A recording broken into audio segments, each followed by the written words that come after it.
अस्सलाम वालेकुम। Welcome to my channel starting with the name of Allah who is the most merciful and beneficial. तो आज हम बात करेंगे introduction to post colonialism literature के पोस्ट कॉलोनियलिज्म लिटरेचर क्या था, कहाँ से स्टार्ट हुआ था, उसके राइटर्स कौन से थे और जो किस किस कंट्रीज़ के जो हमारा लिटरेचर है उसको हम पोस्ट कॉलोनियलिज्म लिटरेचर में ऐड करते हैं। तो फर्स्ट ऑफ ऑल तो हम बात करते हैं इंट्रोडक्शन की। पोस्ट कॉलोनियलिज्म होता क्या है? तो जो टर्म है पोस्ट कॉलोनियलिज्म, तो उसमें जो वर्ड है पोस्ट, पोस्ट मीन्स क्या होता है? After and over. ये सारी चीज़ें जो आफ्टर एंड ओवर है ये हमारा पोस्ट कॉलोनियलिज्म में आएगा। अगर हम कॉलोनियल की बात करें तो कॉलोनियल क्या होता है कि ये एक इलाके को शो कर रहे होते हैं कि एक इलाके जहाँ पे लोग जाकर रहाइश पजीर होते हैं। Word ism, ISM, ism means क्या होता है? Believe or a kind of idea. तो जो टर्म है पोस्ट कॉलोनिज्म, हम जब पोस्ट कॉलोनियल लिटरेचर की बात करते हैं तो हम इसे नहीं डिफ़ाइन कर सकते अनटिल वो डिफाइन एम्पीरियलिज्म एंड कॉलोनियलिज्म। तो अगर आप एम्पीरियलिज्म और कॉलोनियलिज्म के बारे में जानना चाहते हैं तो मेरी आप प्रीवियस वीडियो देख सकते हैं। लेकिन यहाँ पे भी मैं आपको सिंपली थोड़ा सा बता देती हूँ कि एम्पीरियलिज्म क्या होता है। एम्पीरियलिज्म क्या होता है? It's a kind of design how to control और conquer a land of foreign nations. For example जब भी हमें कोई घर वगैरह बनाना होता है तो हमें क्या ज़रूरत होती है? एक मैप की, कि हम यहाँ पे रूम बनाएंगे, यहाँ पे वॉशरूम बनाएंगे, ये सारी चीज़ें। तो वो जो सारी चीज़ें वो क्या होती है? वो हमारी प्लानिंग होती है और जो हम प्लानिंग करते हैं उसे हम कहते हैं एम्पीरियलिज्म। और जब हमने वो जो प्लानिंग की होती है वो उसको क्या करते हैं? प्रैक्टिकल फॉर्म में कन्वर्ट करते हैं, प्रैक्टिकली उसे शेप देते हैं, तो वो हमारा क्या हो जाता है? कॉलोनियलिज्म। जो पोस्ट कॉलोनियलिज्म लिटरेचर था जब ये स्टार्ट हुआ था तो हमें पहले एक टर्म का पता होना चाहिए था, imperialism, colonialism and capitalism.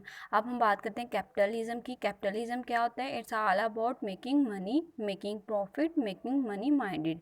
Means that के कोई भी अगर किसी कंट्री में कोई नुकसान हो रहा है किसी पर्सन का, तो इन लोगों का माइंड ऐसा होता था कि वो उससे कोई ना कोई अपना फ़ायदा निकालते थे कि किस तरह से मनी हासिल की जाए। अब हमारे माइंड में ये क्वेश्चन रेज होता है कि where does it come from, कि पोस्ट कॉलोनियलिज्म आया कहाँ से है? तो पोस्ट कॉलोनियलिज्म कहाँ से आया है? पोस्ट कॉलोनियल जो लिटरेचर है आया है from Britain, from farmer colony से इन द कैरिबियन।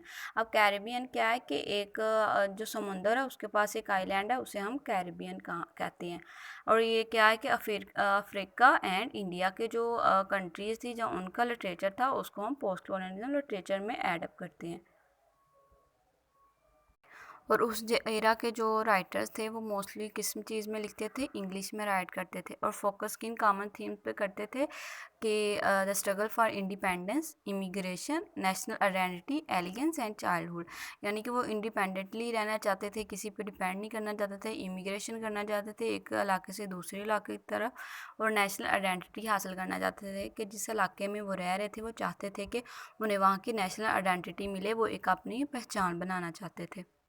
लेकिन ये सारी चीज़ें जानने के बाद हमें ये अब जानना ज़रूरी है हमारे लिए कि जो टर्म है पोस्ट कॉलोनियलिज्म की जो टर्म पोस्ट है, here does not means that कि जो लिटरेचर था कॉलोनियलिज्म या इम्पीरियलिज्म के जो था वो एंड नहीं था हो रहा।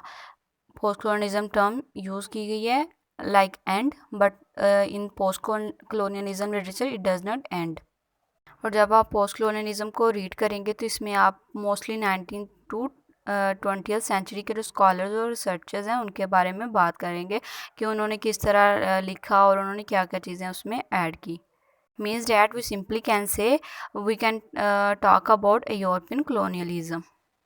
लेकिन जो उस टाइम में जो कॉलोनलाइज पीपल थे, जब उनसे ये क्वेश्चन हुआ कि आप मतलब इस तरह क्यों करते हैं कि एक जगह से दूसरी जगह जाते हैं और वहाँ के पे अपनी हुकूमत कायम करते हैं, तो उन लोगों का कहना था कि हम एक जगह से दूसरी जगह इसलिए मूव ऑन होते हैं कि हम अपनी लाइफ को चेंज करना चाहते हैं, हम एक इंडिपेंडेंटली वो काम करना चाहते हैं, हम अपने ऊपर डिपेंड करना चाहते हैं, ना कि दूसरों की गुलामी में रह के काम करना चाहते हैं। According to my point of view we can simply say ऐसे लोग जिन्होंने कॉलोनियलिज्म में लाइफ स्पेंड की हो और do fight for your self, it is post colonialism. के ऐसे लोग जिन्होंने अपने लिए फ़ाइट की हो और फिर वो इंडिपेंडेंट हो गए, अपने लिए लड़ाई लड़ी हो, तो वो हम उसे पोस्ट कॉलोनियलिज्म कहते हैं। अगर हम राइटर्स की बात करें कि किन किन राइटर्स को पोस्ट कलोनियलिज्म लिटरेचर में ऐड किया गया, तो ऐसे राइटर्स जो कि लिखते थे लोगों के पॉइंट ऑफ व्यू से, कि उन्होंने किस तरह सफ़र किया, वो उन्होंने क्या क्या चीज़ें बर्दाश्त की, वो सारे राइटर्स जब अपने काम में ऐड करते थे तो उनका जो काम था उसे हम पोस्ट कलोनियलिज्म लिटरेचर में ऐड कर लेते थे कि वो लोगों के पॉइंट ऑफ व्यू से लिख रहे थे। अगर हम सिंपली हमें फिर भी नहीं समझ आ रही कि पोस्ट कलोनियलिज्म लिटरेचर क्या है, तो हम ये कह सकते हैं कि इन 1947 टू 1980s व्हेन इंडिया और पाकिस्तान जो था ना वो आज़ाद हुआ था, तो वो हमारा पोस्ट कलोनियलिज्म लिटरेचर हो गया था कि इंडिया और पाकिस्तान दोनों पे किसकी हुकूमत थी, अंग्रेज़ों की, फॉरेन कंट्रीज़ की। तो जब वो आज़ाद हुए थे, यानी कि वो इंडिपेंडेंटली रहने लग गए थे, उन्होंने इमिग्रेशन कर ली थी, तो वो हमारा पोस्ट कलोनियलिज्म लिटरेचर में ऐड हो गया था। अब आपके माइंड में एक और क्वेश्चन रेज हो रहा होगा कि हम किस किस कंट्री का जो लिटरेचर था उसको हम पोस्ट कलोनियलिज्म लिटरेचर में ऐड कर सकते हैं, या कह सकते हैं कि ये पोस्ट कलोनियलिज्म लिटरेचर है। तो जो लिटरेचर था अफ्रीकन कंट्रीज़ का, ऑस्ट्रेलिया का, बांग्लादेश का, कनाडा का, इंडिया, मलेशिया, पाकिस्तान और जो भी दूसरी कंट्रीज़ थी लाइक श्रीलंका, ये जो तमाम कंट्रीज़ थी उनके जो लिटरेचर था उसे हम पोस्ट कलोनियलिज्म लिटरेचर में ऐड करते हैं कि ये हमारे पोस्ट कलोनियलिज्म लिटरेचर का हिस्सा है, और यही हमारा एक्चुअल में लिटरेचर है जो कि हम पोस्ट कलोनियलिज्म लिटरेचर में पढ़ते हैं। लेकिन जो पोस्ट कलोनियलिज्म लिटरेचर जैसे कि हमने 1947 से 1980s में 1947 से 1980s में स्टार्ट हुआ था। लेकिन क्या था, पोस्ट कलोनियलिज्म जो था, कलोनियलिज्म जो था इंट्रोड्यूस हुआ था as a field of study in United State in 1980 to 1919। अगर हम पोस्ट कलोनियलिज्म लिटरेचर के मेन पॉइंट्स की बात करें तो ये क्या है, it deals with experiences of colonialism and also it deals with industry and capitalism. यानी कि जो कॉलोनाइज पीपल थे, जब वो एक कंट्री से दूसरे कंट्री में मूव ऑन होते थे तो उन्हें क्या नीड होती थी, लेबर की और आल्सो रॉ मटेरियल की, किस लिए, to establish, to stand up. और ये सारी चीज़ें कहाँ से आती थी, all comes from foreign lands. उसके बाद इस एरा का जो मेन पॉइंट था, फोकसेबल पॉइंट था, कि जो कॉलोनलिज्म का राइज किस वजह से हुआ था, राइज ऑफ कैपिटलिज्म की। यानी कि जो कैपिटलिज्म में, यानी कि उस कंट्री के अंदर जो लोग रह रहे थे उनके अंदर लालच पैदा हो गया था क्या करने का, मनी अर्न करने का। उसके बाद क्या हुआ, जिस वजह से लोग कलोनलाइज हो गए, एक कंट्री से दूसरी कंट्री में जाके रहाइश पजीर हो गए। यानी कि एक स्ट्रॉन्गर कंट्री जो थी वो वीकर कंट्री में जाकर रहना शुरू होगी, क्योंकि वहाँ पे वो ज़्यादा से ज़्यादा मनी अर्न करना चाहते थे, ज़्यादा से स्ट्रॉन्गर बनना चाहते थे।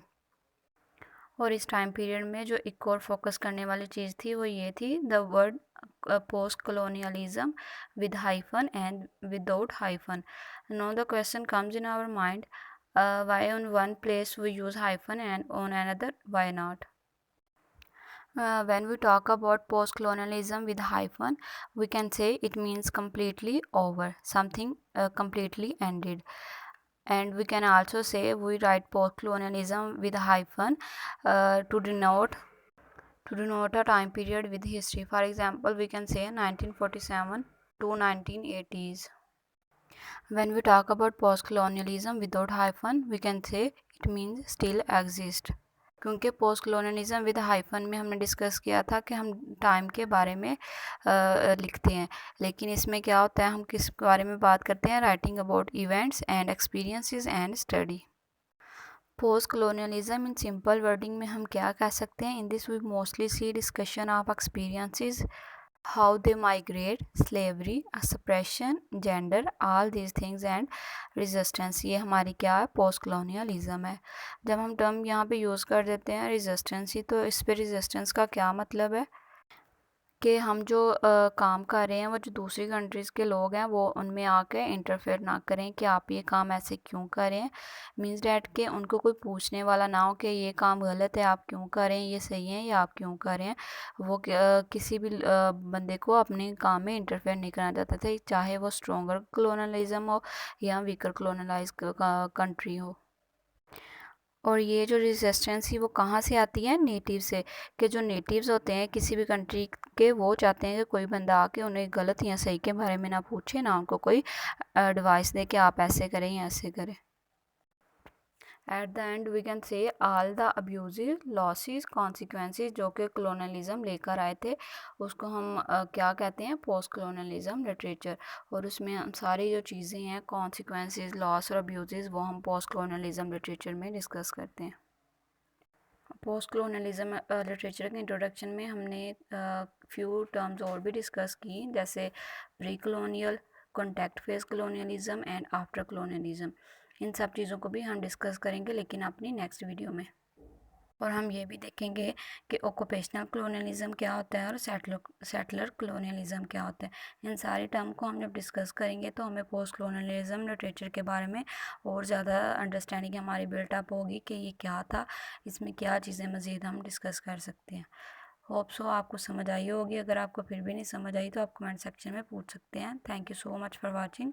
लेकिन उससे पहले लाइक, सब्सक्राइब और शेयर करना मत भूलिएगा।